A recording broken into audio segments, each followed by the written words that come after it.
Здравейте! За днес пиле с картофи. Печено на фурна, крехко и много вкусно. Как ще стане това? Не е трудно. Сега ще разберете. Сега ще си взема необходимото количество, ще измия картофите и след това ще ги нарежа на по-едри парчета. И така, режа на едри парчета. Защо? Защото ще се пекат дълго време заедно с пилешкото. И сега трябва да ги полея с малко мазнина.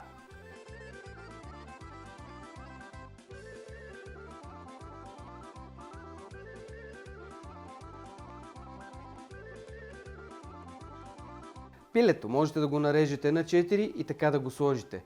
По-бързо ще се изпече. Обаче пък като го поднесете цяло, визията е друга. Апетита като че ли още повече се отваря. Веднага искам да припомня любимата ми саламура и хитринка, която аз използвам, когато пека пиле, когато пека свинско или телешко месо. Саламурата е онзи разтвор, който подправя пилешкото месо много добре и го осолява равномерно. Ползвайте я, само ще спечели вашата кухня. За целта трябва да налея вода.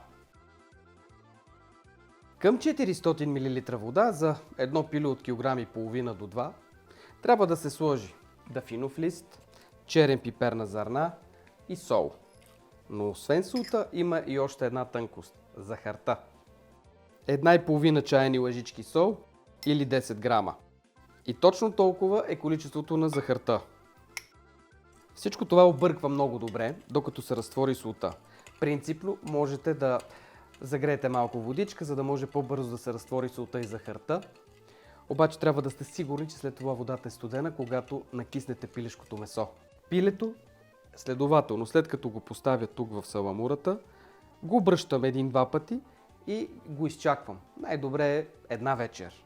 Това е ако имате време за готвене. Ако нямате, пропускате тази стъпка, защото се обезмисля. Ето така, обръщате 1-2 пъти в продължение на, може би, 8-10 часа. И 2 дена да престои, няма проблем. Въпросът е, че така ще го осолите прекрасно и ще видите колко е крехко. И предимството на този метод на готвене на пиле е, че когато е студено, то не губи вкуса си. Знаете, печеното студено пиле на никой не се харесва.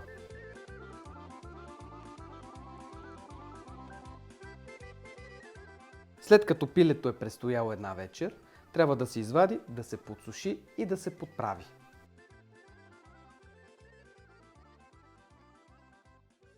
Така подготвеното пиле трябва да се сложи в тавичката.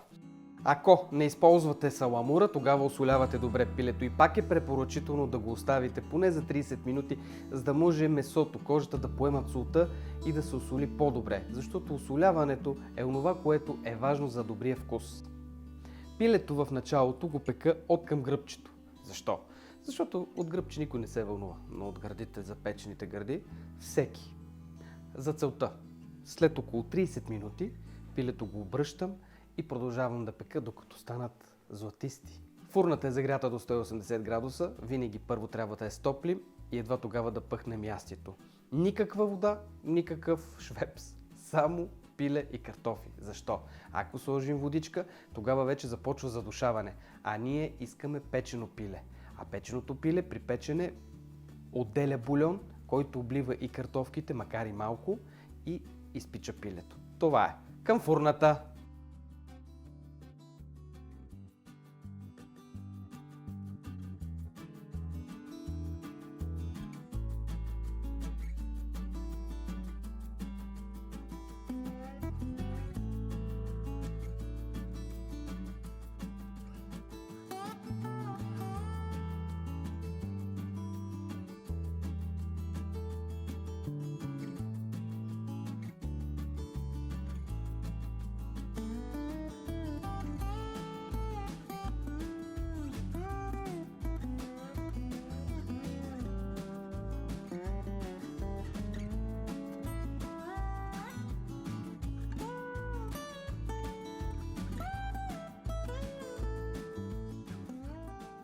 Ето, кожичката е повече от хрупкава, картофите са прекрасни.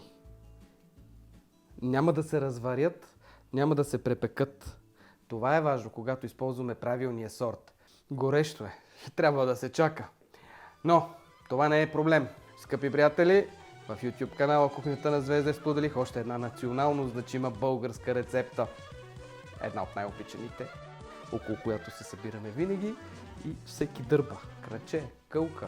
Слагаме край на спора, клюце или кълка. Важното е да е печено и да е с картоф. Довиждане!